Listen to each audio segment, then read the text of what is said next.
tomar por base daquilo que o Senhor quer falar conosco. O Senhor já falou conosco nessa noite, através dos louvores, através da oração. Eu já pude sentir a voz de Deus falando aos meus ouvidos. Mas se você ainda não ouviu, fique ligado, fique conectado com a presença de Deus, que você vai ouvir Ele falar algo contigo nesta noite. Jesus. Jonas capítulo 1, versículo 1, 2 e 3, só quem achou aí diz amém. Amém. Então vamos ler, diz assim: E veio a palavra do Senhor a Jonas, filho de Amitai, dizendo: Levanta-te, vai à grande cidade de Nínive e clama contra ela, porque a sua malícia subiu até a minha presença.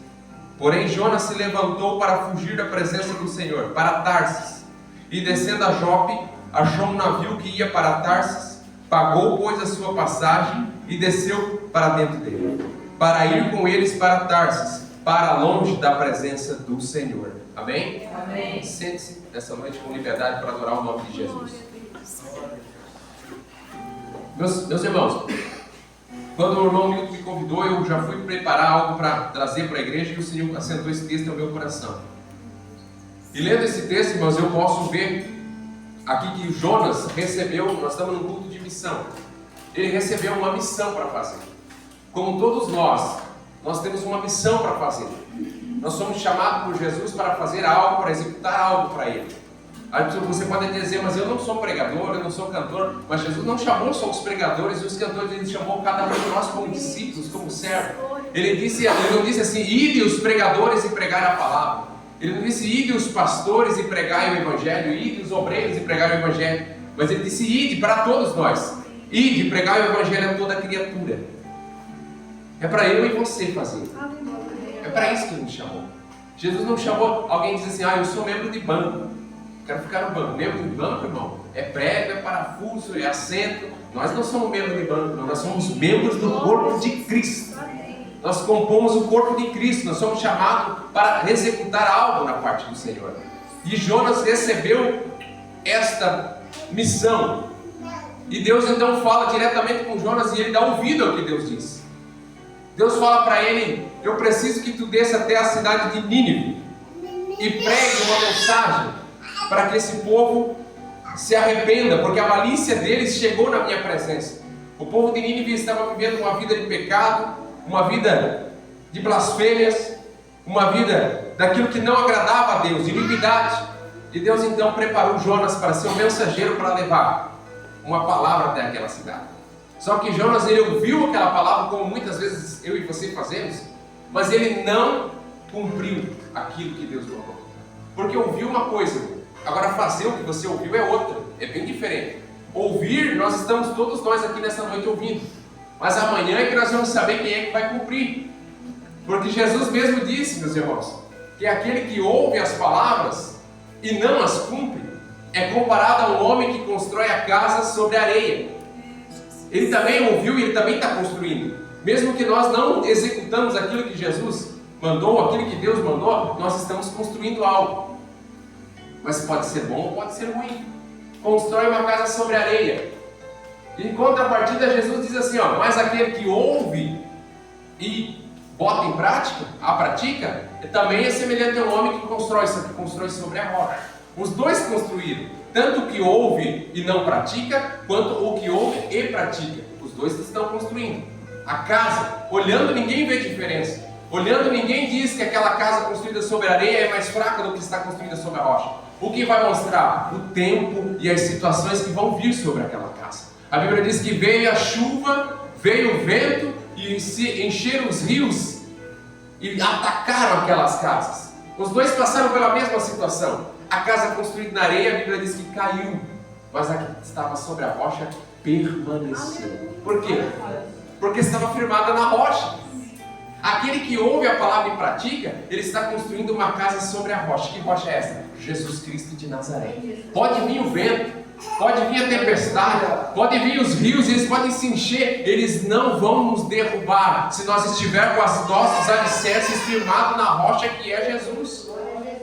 Mas Jonas, ele ouviu aquela mensagem, mas ele não cumpriu, ele não foi. A Bíblia diz que depois de ouvir aquela mensagem, Jonas se levantou, ele se esforçou. Isso que eu acho interessante, irmão, que para fugir da presença de Deus, às vezes nós nos esforçamos.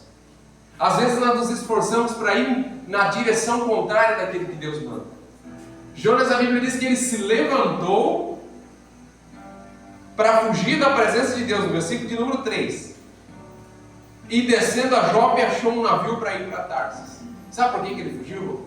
Porque a mensagem que ele tinha que pregar lá era uma mensagem dura. A mensagem que ele tinha que entregar para o povo de Nínive era uma mensagem pesada. Era uma mensagem de arrependimento, e a mensagem de arrependimento nunca é aquilo que a gente quer ouvir. Porque a gente não gosta de ouvir, irmão, aquilo que machuca nós. A gente não gosta de ouvir aquela palavra dura, aquele que tu tem que se consertar, senão Deus vai tratar contigo. A gente gosta de ouvir aquilo, Deus é contigo. A gente gosta de ouvir aquilo, Deus vai fazer algo grandioso na tua vida. A gente gosta de ouvir, eu estou vendo Deus entregando uma chave do carro para ti. Eu estou vendo Deus entregando uma chave de casa, mas isso não é o que muda a vida do homem. O que muda é uma mensagem de arrependimento. E Jesus nos chamou para pregar a mensagem do arrependimento. Não estou falando que Jesus não pode te prosperar, te dar uma casa, te dar um carro. Não, não é isso, Ele pode. Mas estou falando que Jesus se preocupa primeiramente com a tua alma.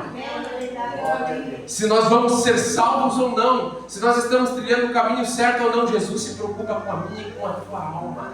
E era essa a preocupação de Jesus com o povo de Nínive. A preocupação de Deus com o povo de Nínive. Por isso Ele mandou Jonas entregar essa mensagem. E eu quero dizer para você nessa noite que é um culto de missão. Fazer a missão nem sempre é falar aquilo que a gente quer, meu. Fazer a missão nem sempre é ir aonde a gente quer, mas é ir aonde Deus quer. É falar o que Deus quer. Jonas não queria ir para Nínive e não queria falar aquela mensagem, mas era aquela missão que Deus tinha para ele. Eu acho tão específico quando Paulo fala no livro de Romanos, no capítulo de número 7, versículo 15, ele fala o seguinte, que aquilo que ele quer fazer, ele não faz, mas aquilo que eu faço é o que eu não quero. Irmãos, fazer a obra de Deus, muitas das vezes, fazer a vontade de Deus é fazer algo contra a nossa vontade. Porque nós somos de carne, irmão. A nossa carne tem os desejos do mundo. Mas a vontade de Deus é contrária. A vontade de Deus é que tem que prevalecer sobre tudo isso. Mas Jonas, ele se esforçou, ele se levantou e disse, eu não posso pregar essa mensagem. Essa mensagem é muito dura, eu vou para outra direção. Deus mandou eu ir para a direita, eu vou para a esquerda. Eu não posso ir lá levar essa mensagem. A Bíblia diz que ele se levantou, então desceu até a cidade de Tarsis. Levantou-se e fugiu da presença de Deus para Tarsis. E descendo até Jope. Entenda uma coisa, irmão. Quem vai contra a direção de Deus, só desce. E aqui diz, ele desceu até Jope. E ele chegou lá e ele encontrou um navio. E esse navio ia para Tarsis. Ele disse, é aqui nesse navio mesmo que eu vou entrar e vou fugir da presença de Deus. Pagou a passagem. Olha só, irmão. Paga até o preço para não fazer as coisas de Deus. Paga até o preço. Não, pode deixar que eu pago. Para fazer a obra, às vezes a gente se pede de dar um tostão para ajudar na obra. Mas Jonas, para fugir da presença, ele disse, eu pago a passagem. Pagou a passagem, entrou naquele barco. E aí desceu para dentro dele, para ir com eles para Tarsis, para longe da presença do Senhor. Irmão, nós não podemos ter esse pensamento que Jonas teve de fugir da presença de Deus. Será que Deus não sabia que Jonas estava entrando num barco e indo para outra direção? Claro que sabia. Deus sabe de todas as coisas. O Salmo de número 139 vai dizer que se eu for nos altos dos céus, lá o Senhor está. Se eu fizer a minha cama no mais profundo, nas profundezas, ali o Senhor me vê. Antes que uma palavra saia da minha boca, o Senhor já conhece o que você vai dizer. Antes que eu fosse formado no ventre da minha mãe, Deus já sabia como eu ia ser, quem eu ia ser. Deus conhece todas as coisas, não há como fugir da presença de Deus. Eu não sei por que Deus me impulsiona nessa palavra, nesta noite, o Espírito Santo, mas por certo alguém está tentando fugir daquilo que Deus tem para a sua vida. Mas nessa noite o Espírito me impulsiona a dizer, você não vai conseguir fugir. Deus está de olho em tudo. Deus vê todas as coisas, Deus contempla todas as coisas. Deus sabia que Jonas estava entrando lá, pagando preço para entrar naquele barco. E entrou ali, a Bíblia diz no versículo 4, mas o Senhor mandou ao mar um grande vento, e fez-se no mar uma forte tempestade, e o navio estava a ponto de se quebrar. Versículo 5 vai dizer: então temeram os marinheiros e clamava cada um ao seu Deus. E nesse momento, enquanto eles estavam clamando cada um ao seu Deus, a Bíblia diz que Jonas desceu até lá no porão, ó, só vai descendo, quem foge da presença de Deus. Desceu lá no porão e estava dormindo, sono profundo, daquela tempestade tremenda, aquele vendaval lá fora e ele estava dormindo. Quem sai da presença, quem sai da direção, ele cai no sono profundo. Ele não vê mais nada, ele não sente mais nada, mas está dormindo. Mas nessa noite o irmão Nilton já falou essa palavra aqui na oração dele. Deus nos dá um chacoalhão e diz: desperta tu que dormes, levanta dentre os mortos e Cristo te esclarecerá. O Senhor nos convida nessa noite a nós acordar do sono profundo que nós estamos vivendo nos dias de hoje. A acordar do sono profundo que nós estamos vivendo nesses momentos difíceis da face da terra. Para que nós olhemos para Ele e olhemos para o céu e vemos que Ele está voltando. Nós precisamos fazer algo. Nós precisamos tomar uma atitude, tomar uma postura e andar na direção de Deus. Ele desceu lá e dormia tranquilamente. Mas a tempestade sobreveio, e é permissão de Deus a tempestade. Eu acho tão interessante porque Deus podia pegar Jonas com a mão e botar lá em Nínive. Podia. Enquanto ele estava dormindo, quando ele acordasse, podia estar lá em Nínive. Deus podia fazer ele entrar naquele barco que ia para Tarsis, e quando o barco ancorasse, estar em Nínive. Deus podia, Deus tem poder para fazer isso. Mas Deus permite que ele ande na direção que o homem acha que é certa, para reconhecer o seu erro. Ele dá a oportunidade de nós reconhecer o erro. Vocês acham, aquele texto, eu acho muito interessante esse texto. Quando Jesus está andando sobre as águas para encontrar os seus discípulos. Aí Jesus chega diante do barco, eles acham que é até um fantasma andando por sobre as águas. Alguns dizem é um fantasma, mas quando ele fala e diz: não temam, Pedro, que conhecia aquela voz mansa, meiga, doce, diz: não é um fantasma, esse que fala comigo é Jesus, é o mestre, eu conheço a voz dele, ele já falou comigo. E aí Pedro diz assim: se é tu mesmo conhecendo a voz, eu estava meio desconfiado. Tem crente que é assim mesmo, que a voz fala e arde no coração, ele fica meio desconfiado e pede um sinal. E Deus, ele se permite em nós pedirmos um sinal para Ele. Deus ainda fala por sinais. Eu tenho saudade de quando o crente, irmão Geraldo, dobrava o joelho e dizia: Deus, se é tu mesmo, me dá um sinal. E Deus respondia. Ainda Deus responde por sinal, irmão. É só dobrar o joelho e falar com Ele. Aleluia. Se é tu mesmo, Jesus, permita que eu vá ter contigo por sobre as águas. O homem queria andar por cima da água com Jesus. Aí Jesus disse para ele: vem.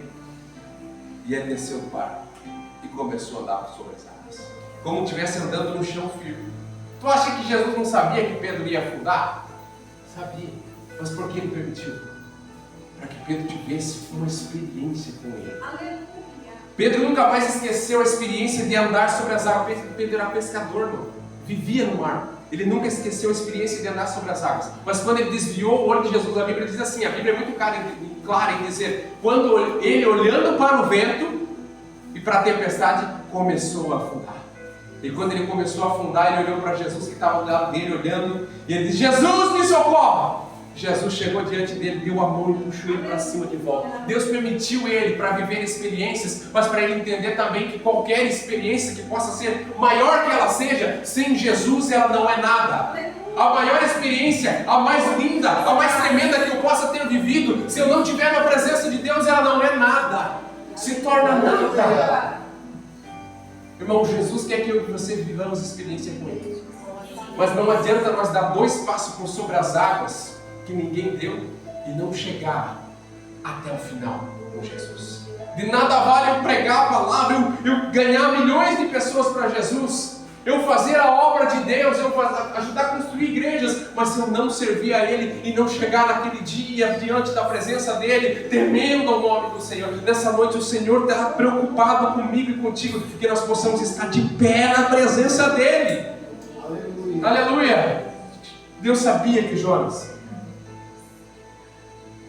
estava no barco, fugindo dele, mas Deus permitiu que ele fosse. Jonas achava: não, Deus não vai me achar, não vou pregar em mim. Mas a tempestade começou a vir, e a Bíblia diz que eles estavam, então no versículo 5, temeram os marinheiros e clamavam a cada um ao seu Deus, e lançaram no mar as cargas. Começaram a jogar: vamos aliviar o peso do barco, começaram a jogar carta. Jogavam tudo que tinha no barco e começaram a jogar. Quando nós estamos fora da direção de Deus, quem está ao nosso redor sofre também. Quando nós estamos desobedientes à voz de Deus, quem está dentro da nossa casa sofre também, irmão. A família sofre também. O povo, todos os que estavam no barco, os marinheiros, a tripulação, o comandante, estavam sofrendo com a tempestade por causa de um desobediente, Jonas. Agora pare e pense, irmão. Aquele homem, o marinheiro, o comandante, aliás, ele não procurou saber quem era Jonas antes. Jonas pagou o preço da passagem e ele deixou entrar. Irmão, Deus falou muito comigo nesse versículo. Não deixe qualquer pessoa entrar na sua vida. Não deixe qualquer pessoa fazer parte do teu ministério. Não deixe palpites entrar no teu casamento, entrar no teu relacionamento, entrar no teu negócio. Não, irmão. Eu lembro que quando nós era criança, nós brincávamos, nós somos 6 irmãos, a minha família, somos em 6 irmãos, e nós brincávamos entre eles, dentro do pátio da casa, da cerca da casa. Para sair lá fora, tinha que perguntar para a mãe e para o pai se nós podíamos sair. E para alguém entrar, nós tínhamos que pedir para a mãe e para o pai se alguém podia brincar com nós dentro do pátio da casa. Alguém de fora. E a gente achava errado, mas era uma maneira dos pais nos defender. E nós, como servos de Deus, nós devemos de olhar e observar quem nós deixamos entrar para dentro da nossa casa. Quem nós deixamos entrar com as suas palavras para dentro do nosso lar.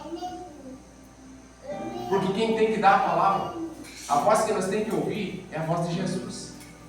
E a voz de Jesus, onde é que nós encontramos? Como é que nós falamos com Deus? É de joelho dobrado. A Bíblia diz assim, ó, entra no teu quarto, fecha a porta e fala com o teu pai em secreto. Que ele que te vê em secreto, ele vai te abençoar. Ele vai te responder. Aleluia. Jesus ainda continua falando no secreto. Jesus ainda continua respondendo pessoas que clamam ele no secreto. Aquele homem não procurou saber quem era Jonas. Ele só deixou entrar. E estava vendo muita perda ali. Jogando as coisas fora, porque estavam tentando aliviar o barco na tentativa de resolver aquele problema da tempestade. Nem sempre a tempestade é o inimigo que traz. Às vezes a gente acha que o vento, a tempestade, as coisas contrárias é o inimigo tentando contra a nossa vida. Não sendo advogado dele, não. Mas muita coisa é permissão de Deus. E a tempestade não é para matar, não era para matar ninguém. A tempestade não era para que ninguém morresse, não, mas era para mostrar para Jonas que ele estava fora da direção, que ele estava fora do caminho. Eu não sei o que você tem vivido na tua vida, mas talvez você esteja passando uma tempestade, a dificuldade esteja te assolando do teu lado. Mas não é para te matar, não, irmão. É para te mostrar a direção certa. É para te apontar o caminho certo. Quem sabe alguém aqui nessa noite tem passado uma dificuldade de dormir durante as madrugadas, insônia, não consegue dormir. Isso é Deus tentando falar contigo, para você mudar de direção, que Ele quer viver um íntimo contigo. Se você na madrugada levantar não consegue dormir, irmão, dobra o joelho e fale com o Senhor. Diga, Deus, estou aqui diante da Tua presença. Fala comigo, o que eu preciso fazer, dá-me a direção, dá-me a instrução. Deus ainda fala com o crente, com homem, com mulher na madrugada. Ele ainda continua falando, irmão Geraldo. Irmão Nilton, Deus continua falando. Então começou a perder muita coisa ali, porque estava fora da direção de Deus. No versículo de número 6 vai dizer assim: e o mestre do navio chegou-se a ele e disse: que tens, Dominho? O comandante falou: não, eu tenho que tomar uma atitude, alguma coisa está acontecendo. Olha só, o versículo 5 que nós lemos, os homens que estavam no barco, eles não serviam o Deus de Israel. Eles não serviam o Deus verdadeiro. Mas eles, olhando aquela tempestade, reconheceram, irmão Geraldo, irmão Marquinhos, isso aqui não é coisa certa, não. Isso aqui não é coisa certa, não. Alguém está desobedecendo o Deus. Alguma coisa está acontecendo. Essa tempestade aqui não é normal. Até quem não serve a Deus, às vezes percebe, irmão Deus, que a coisa que está acontecendo não é coisa normal, mas é uma permissão de Deus. E às vezes nós que se dizemos próximos de Deus, não enxergamos. Não entendemos porque Jonas estava dormindo enquanto aqueles homens estavam clamando o seu Deus. Aí o comandante disse: eu preciso tomar uma atitude. Eu vou falar com aquele homem que está lá no porão, vou acordar ele, para ele nos ajudar. Aí foi lá e acordou e disse: ô Dominho, levanta daí, clama ao teu Deus. Talvez ele lembre de nós, para que não pereçamos. Ele diz: ó, vai lá clamar ao teu Deus também, rapaz. Não é hora de ficar dormindo, é hora de clamar a Deus. Alguém que não servia o Deus de Israel. Deus usa pessoas que às vezes não conhecem a Deus para falar conosco. Usa, porque Ele pode. E ali foi um caso desse, falou para o Jonas: vai clamar a teu Deus. A Bíblia diz que eles diziam, no versículo 7, cada um ao seu companheiro: vamos lançar sorte, para que nós saibamos por que veio sobre nós este mal. Eles sabiam que aquilo não era certo. E existem essas permissões de Deus para nos fazer entender que nós estamos fora do caminho. A pandemia eu vejo como uma coisa dessa. Uma situação que Deus permitiu para trazer o povo novamente na direção certa.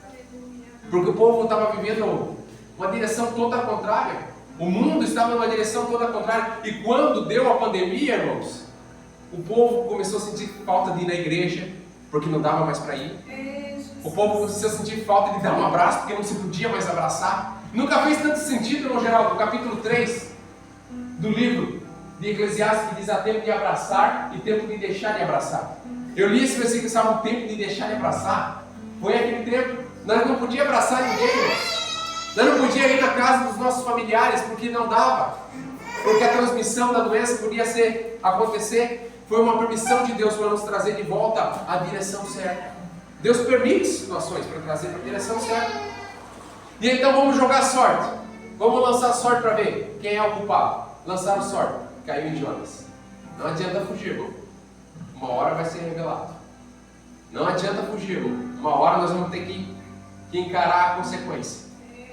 É, Jonas, é tu? Aí o que aconteceu no versículo de número 8? Disseram: declara quem é tu. Por que causa tu está aqui nesse barco? Que ocupação é a tua? De onde que tu veio? Qual é a tua terra? De que povo que tu é? Começaram a interrogar Jonas. Sabe por que acontece isso, irmão? Para que nós entendamos quem nós somos, para onde nós devemos ir, de onde nós viemos. Deus permite essa situação para que nós façamos essa reflexão. Quem somos nós, irmão geral? Para onde nós vamos? De onde nós viemos? Porque às vezes a gente acha que a gente é tão superior, que a gente já é o bom, que a nossa força, nós conseguimos tudo, que nós temos experiência, e esquecemos que somos dependentes de Deus, que precisamos de Deus. E isso aconteceu com Jonas, e aí essa interrogação fez ele voltar a si. Da onde que tu veio? Deus faz essa pergunta para nós esta noite. Da onde que tu veio? Da onde que eu te tirei? Te lembra? De onde é que tu saiu? Para você não querer ouvir mais a minha voz? Para você não querer mais andar na minha direção? Irmão, se eu voltar a minha vida e olhar para onde Deus me tirou, irmão, me tirou da morte, das garras da morte, me tirou de uma vida que não tinha sentido nenhum, firmou meus pés sobre a rocha, e hoje eu estou aqui dando glória a Deus, pregando essa palavra, porque Ele teve misericórdia de mim. Irmão, Deus podia jogar Jonas no mar e deixar que ele morresse, mas a misericórdia de Deus não permite que Ele faça isso. Deus podia já ter exterminado eu e você pelos nossos pecados, pelas nossas decisões erradas que tomamos, mas Ele não faz porque Ele é misericordioso. E diz para nós nessa noite: eu te dou mais uma chance. Meu Deus! E foi isso que Ele fez com Jonas. Jonas teve que reconhecer de onde ele veio, quem ele era e para onde ele tinha que ir. Aleluia! Deus nos traz para nós lembrar de onde nós saímos, quem nós somos servos dele. E para onde nós vamos? Vamos para a mansão celestial, morar com Jesus Cristo. Aí Jonas disse: eu sou servo de Deus e temo o Deus Altíssimo. Eu sou hebreu, temo ao Senhor, o Deus do céu, que fez o mar e terra seca. Então estes homens se encheram de grande temor e disseram: por que fizesse isto? Porque ele falou: estou fugindo da presença de Deus. Aqui está escrito, ele tinha declarado aos homens que estavam fugindo da presença de Deus, no versículo de número 10. Então disseram eles: o que nós vamos fazer contigo? Se nós não der jeito em ti, não vai cessar essa tempestade. Porque tanto quando nós estamos fora da direção, quem está ao nosso lado sofre, quanto se nós estivermos na direção certa, quem está ao nosso lado é abençoado. Quem está ao nosso lado também é abençoado quando nós estamos na direção certa. É os dois lados. Quando o carcereiro lá de Paulo e Silas, quando ele reconheceu que Jesus era o Senhor, ele disse: ó, que farei eu para que eu possa ser salvo? Ele disse: ó, crê no Senhor Jesus, tu e a tua casa serão salvos. Será que só o fato dele crer em Jesus salvaria a casa dele? Não, só o fato dele crer não. Mas se ele crer em Jesus, ele seria impulsionado a falar do amor de Deus à sua família. É por isso que aquele que está na direção certa abençoa quem está ao seu redor. Aleluia. Então disseram para ele, ó, você tem que dar um jeito nesse camarada. E ele disse, sabe o que eles vão fazer? Pegue e me lance no mar. Jonas sabia que se lançasse ele no mar, a tempestade ia cessar. Mas aqueles homens estavam tão tementes a Deus, que a Bíblia diz que eles tentaram remar para chegar na terra, ainda, sem jogar Jonas, mas não conseguiam, porque fora da direção de Deus, todo o esforço é inválido. Todo o dinheiro que nós ganhamos, se nós estamos fora da direção de Deus, é inútil. Todo o esforço que nós fazemos, se estamos fora da direção de Deus, é inútil. Mas quando nós estamos na presença dele, irmão, ele nos prospera. Ele abençoa os nossos passos. Ele confirma a nossa caminhada. Então disseram, ó, me lança. Pode me jogar no mar. Talvez Jonas achava que ele ia morrer. Jonas pensava, ó, me joga, eu morro. Está tudo certo. E a Bíblia diz que eles então pegaram com muito temor Jonas e lançaram no mar. E foi Jonas cair na água, a tempestade cessou. Parou a tempestade. E aqueles homens, a Bíblia diz que eles temeram e sacrificaram ao Senhor. Até tanto na direção errada, Jonas conseguiu trazer aquelas vidas para Cristo, para Deus de Israel. Caiu na água, cessou a tempestade. Jonas talvez achou que ia morrer. Mas o nosso Deus, ele é tão misericordioso que até quando nós decretamos que é o nosso fim, Deus diz, não, é um novo começo para você. É um novo começo para a tua história. Quantas das vezes nós dizemos, não dá mais, é o fim. Essa ansiedade está me matando. Essa angústia está me matando. Essa depressão está me matando. Mas Jesus diz, não, é uma nova história. Eu vou, aonde você decreta o final, eu decreto processo que você vai passar para crescer. Aonde você decreta final, eu decreto um novo começo. Amém, Senhor. Esse é o nosso Deus, irmão. A misericórdia dele é tremenda. Jonas caiu na água. E a Bíblia diz que Deus preparou um peixe para engolir Jonas. E o peixe, na hora, engoliu Jonas. Jonas ficou lá no ventre do peixe, 3 dias e 3 noites, orando para Deus. Tem misericórdia de mim, Senhor. Tem misericórdia de mim, 3 dias e 3 noites.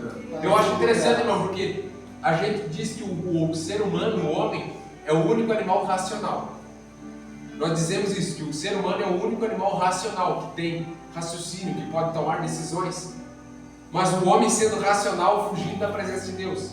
Agora Deus envia um peixe para que engula Jonas, na hora o peixe obedece. Deus manda a tempestade para caçoar o barco, na hora a tempestade obedece. A ponto de Isaías dizer no capítulo de número 1, versículo de número 3, ele diz assim, ó, o boi conhece o seu dono. Aleluia. E o jumento conhece o seu coxo, onde ele se alimenta, mas o meu povo não me conhece. E a gente diz que o ser humano é racional, irmão. Nós não obedecemos a Deus como a natureza, como os animais obedecem. Mas nessa noite Deus nos chama a atenção dizendo, ó, ouça a minha voz. Ouça a minha voz. Eu continuo falando, eu continuo dando direção. Aí Jonas ora a Deus, e Deus tem misericórdia de Jonas. Deus podia dizer, não, agora tu vai morrer aí dentro, rapaz. Eu dei a chance de tu ir pregar a palavra lá em Nínive e viver na bênção, você não quis. Se Deus pensasse como eu e você, Deus faria isso. Mas Ele não é como o homem, Ele não olha como o homem, Ele não pensa como o homem, Ele pensa diferente. E deu mais uma chance para Jonas. Aí a Bíblia diz que Deus manda o peixe vomitar Jonas lá na praia.